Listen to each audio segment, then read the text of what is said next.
નમસ્કાર, સમય news YouTube ચેનલમાં તમારું સ્વાગત છે. યુપીના રાજ્યપાલ આનંદીબેન પટેલે વૃક્ષારોપણના કાર્યક્રમમાં અધિકારીને ઉધડો લીધો હતો. ઉત્તર પ્રદેશમાં રાજ્યપાલ આનંદીબેન પટેલે સીતાપુરમાં વૃક્ષારોપણ કાર્યક્રમમાં હાજરી આપી હતી. ત્યાં અપૂરતી વ્યવસ્થાને અધિકારીઓને જાહેરમાં ઠપકો આપ્યો હતો. તેણે કહ્યું કે અધિકારીને વૃક્ષો કેવી રીતે વાવવામાં આવે છે અને કાળજી રાખવી જોઈએ. જે યોગ્ય રીતે કામ નથી કરતા ને તેને ઠપકો આપવો મારો સ્વભાવ છે. તે આપણી જવાબદારી છે. અને ખોદવામાં આવેલા ખાડા મોટા છોડને સંભાળીને તેટલા જ ઊંડા ન હતા, તેથી તે સંભાળ કોણ લેશે? આપણે જ તે કરવું પડશે.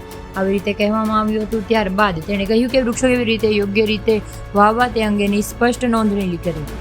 ત્યારબાદ તેણે કહ્યું કે હું તમને માફી નહીં કરું. સાથે મંત્રીને તપાસ કરવાની જોવામાં આવ્યા હતા અને વૃક્ષારોપણ માટેના યોગ્ય વ્યવસ્થા કરવામાં આવી હતી. રાજ્યપાલના આકરા શબ્દોને કહ્યું કે શું હું અહીં ફોટોગ્રાફ લેવા આવી છું? 1.5 કલાકની મુસાફરી કરીને હું સીતાપુર આવી છું. જો મને વ્યવસ્થાઓ વિશે ખબર હોત તો હું ક્યારેય અહીં આવે જ નહીં. તમે જો